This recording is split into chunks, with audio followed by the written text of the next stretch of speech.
பண்ணிட்டு இருக்கீங்க? நாங்க உங்களை எங்கெல்லாம் தேடணும் தெரியுமா? அட்லீஸ்ட் நீங்க என்கிட்ட சொல்லிட்டாவது வந்திருக்கலாம்ல. இப்ப தெரிஞ்சிடுச்சுல, நீ கிளம்ப. அப்ப நீங்க? நான் வந்துருவேன், நீ போ. இல்ல ஆண்டி, நான் உங்களை விட்டு எங்கேயும் போக மாட்டேன். நீங்க செக்அப் பண்ணதுக்கு அப்புறம் நான் உங்களை என் கூட கூட்டிட்டு தான் போவேன். நான் இங்க செக்அப் பண்ணிக்கிறதுக்காக வரல. அப்ப என்ன பண்ணலான்னு வந்தீங்க?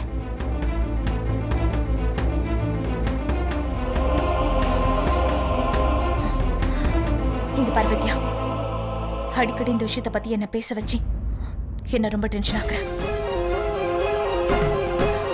எங்க இருந்து போயிடு. ஆண்டி, அப்படின்னா நீங்க நீங்க அந்த குழந்தைய ஆண்டி, இங்க பாருங்க, நீங்க அந்த மாதிரிலாம் பண்ணக்கூடாது. அது கொஞ்சம் கூட சரியே இல்லாத ஒரு பாவம். உங்களுக்கு தெரியும்ல நீங்க பட்டது எவ்வளவு பெரிய பாவம்னு. ஒரு வாட்டி கொஞ்சம் சாந்தமா யோசிச்சு பாருங்க. அப்புறம் வித்யா, அது என்னோட வாழ்க்கை. என்னோட வாழ்க்கைய பத்தி முடிவெடுக்கிறதுக்கு எனக்கு உரிமை இருக்கா இல்லையா? ஒரு விஷயத்தை நல்லா புரிஞ்சுக்கோ, நான் முடிவு எடுத்தாச்சு, அதை மாத்திக்கவே மாட்டேன். போ. ஆண்டி,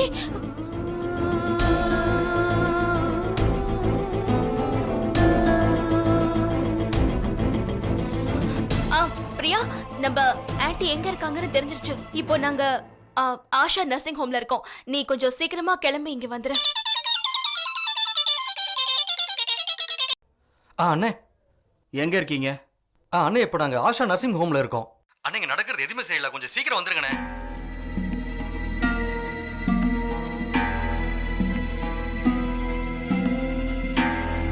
இங்கே தான் நிறுத்துங்க. எவ்வளோ ஆச்சு? 50 ரூபாங்க.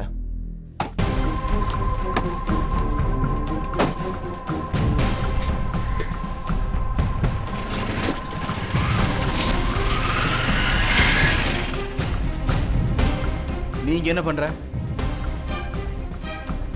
வித்யாக்கா ஃபோன் பண்ணாங்க. ஆண்டிக்காக வந்திருக்கேன்.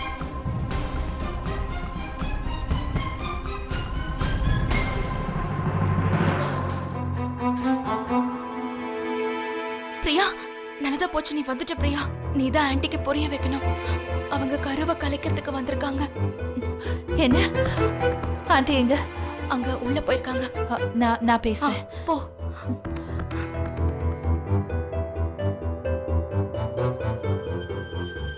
ஆதித்யா, என்கிட்ட போன்ல வரமாட்டேன்னு சொன்னீங்க. ஜெகதீஷ் தான் சொன்னான் சித்தி இங்க அபார்ஷனுக்காக வந்திருக்காங்கன்னு. எனக்கு தெரியும் நீங்க வருவீங்கன்னு. ஆதித்யா, நான் ஒன்றும் சித்திக்காக வரல. என் குடும்பத்தில் நான் ஒரு முக்கியமான அங்கன்றதால தான் வந்தேன். ஆண்டி, பிரியா, ஆண்டி நிறுத்துங்க. நீங்க என்ன பண்ண போயிட்டு இருக்கீங்க? நீங்க பண்ண தப்புக்கு ஏன் ஒரு அப்பாவி குழந்தையோட உயிரை பறிக்கணும்னு நினைக்கிறீங்க? வேற என்ன பண்றது? வேற என்ன பண்றது பிரியா? நான் இந்த குழந்தைய வளர விடணுமா? இந்த குழந்தை என் வாழ்க்கையை நாசம் பண்ண ஒருத்தனோடதுன்னு தெரிஞ்சதுக்கு அப்புறமா நான் எப்படிதான் நான் சுமந்துட்டு இருக்கிறது?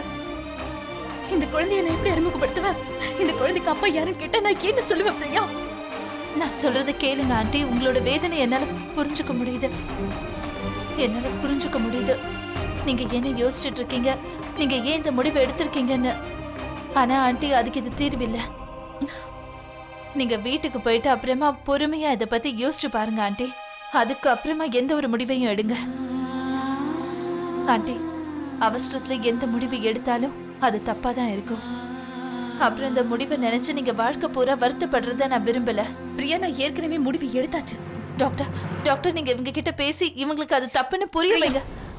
ப்ளீஸ், நீ வாய மூடு. இது என்னோட வாழ்க்கை, என்னோட குழந்தை. ஏன் இஷ்டத்துக்கு தான் நான் முடிவு எடுப்பேன்.